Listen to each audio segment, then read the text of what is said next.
Fingerprints. हम सब आज एक ऐसी जनरेशन में पहुंच गए हैं जहां पे फिंगरप्रिंट्स की मीनिंग ही कुछ अलग हो चुकी है।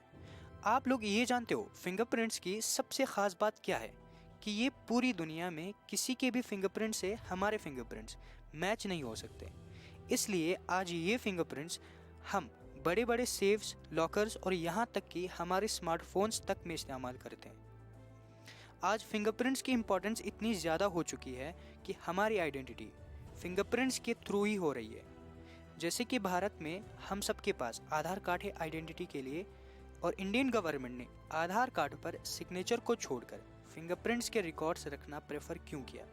क्योंकि सिग्नेचर आज एक ऐसी चीज़ बन चुकी है जो मे बी इजीली कॉपी हो सकती है, लेकिन जैसे कि मैंने आपको बताया कि पूरी दुनिया में आपका फिंगरप्रिंट किसी के फिंगरप्रिंट से मैच नहीं हो सकता। आप लोगों ने शायद कभी ना कभी बैंक्स में या ऑफिसेस में ये देखा होगा कि कुछ लोग अपने कागजात पर सिग्नेचर के लिए अपने फिंगरप्रिंट्स यानी अपने अंगूठे इस्तेमाल करते हैं। लेकिन आप लोगों ने कभी ये सोचा है कि ये फिंगरप्रिंट्स आज हमारे बीच इतना इम्पोर्टेंट क्यों हो चुका है? तो चलिए आज की इस वीडियो में आप यही जानने वाले हैं कि एक इंसिडेंट ने फिंगरप्रिंट्स की पूरी स्टोरी कैसे बदल दी। वीडियो में आगे बढ़ने से पहले अपने फिंगरप्रिंट्स लाइक के बटन पे ज़रूर छोड़ें, और प्लीज़ यार 1K सब्सक्राइबर के बहुत ही ज़्यादा करीब हैं, तो प्लीज़ सब्सक्राइब भी ज़रूर कर लें। वैसे तो फिंगरप्रिंट्स 1000 BC से ही इस्तेमाल होते थे, जैसे कि आज हम लोग करते हैं डॉक्यूमेंट्स पर सिग्नेचर के लिए। बहुत सारे हिस्टोरियंस का ये मानना है कि ये सिग्नेचर मेथड एंशियंट टाइम्स में बाबिलोन, चाइना, नवा स्कॉटिया और पर्शिया में बहुत पाया जाता था। लेकिन फिंगरप्रिंट्स की इस सिग्नेचर मेथड को कभी भी कोई एक्सपोजर नहीं मिल पाया और ये पूरी तरह से ख़त्म हो चुका था। फिर सन 1686 में इटली में यूनिवर्सिटी ऑफ बोल्गोनिया के एक प्रोफेसर मसीलो मल्फिगी ने ये पाया कि फिंगरप्रिंट्स में कॉमन पैटर्न्स और लूप्स होते हैं, और इतना पता ही चला था कि ये फिंगरप्रिंट्स की कहानी यहाँ पर फिर से रुक गई। फिर तकरीबन 137 सालों बाद एक और प्रोफेसर जोनस एवंगलिस्टा पुरकिनी ने प्रोफेसर मसीलो मल्फिगी के स्टेटमेंट्स के मुताबिक फर्दर रिसर्च किया और पाया कि फिंगरप्रिंट्स में 9 तरह के पैटर्न्स मौजूद होते हैं। लेकिन ये सब काफ़ी नहीं था और फिंगरप्रिंट्स का यूज़ अभी तक दुनिया के सामने नहीं आया था। उसके 35 सालों बाद फिंगरप्रिंट्स का असली वजूद दुनिया के सामने आना शुरू हुआ।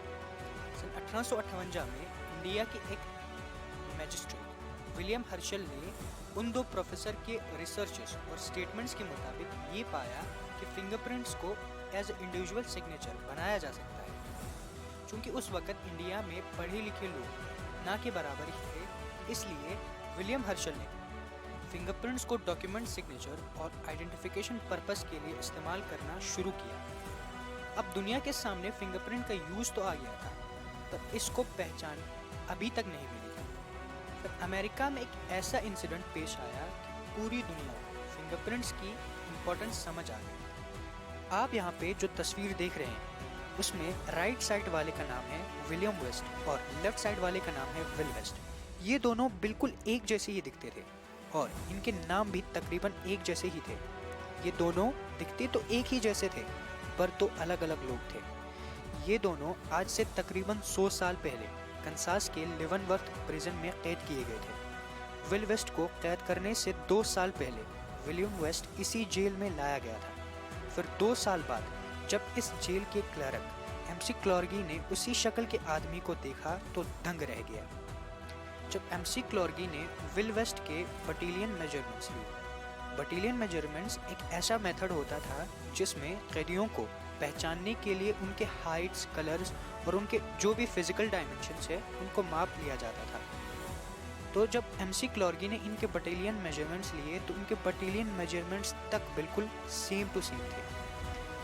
फिर विल वेस्ट ने इनको कन्विंस किया कि वो इस जेल में पहली बार आया है और आज से कभी पहले वो इस जेल में कैदी बनकर नहीं आया था।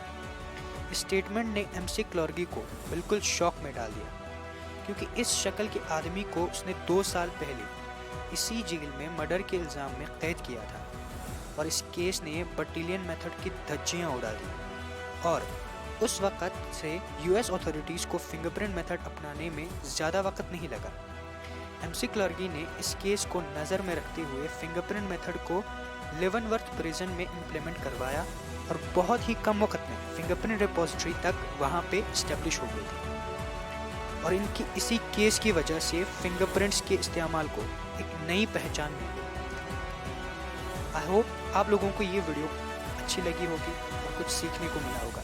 अगर वीडियो अच्छी लगी तो एक लाइक ज़रूर कर दें और प्लीज़ यार सब्सक्राइब ज़रूर कर लें। 1K के बहुत ही ज़्यादा करीब हैं।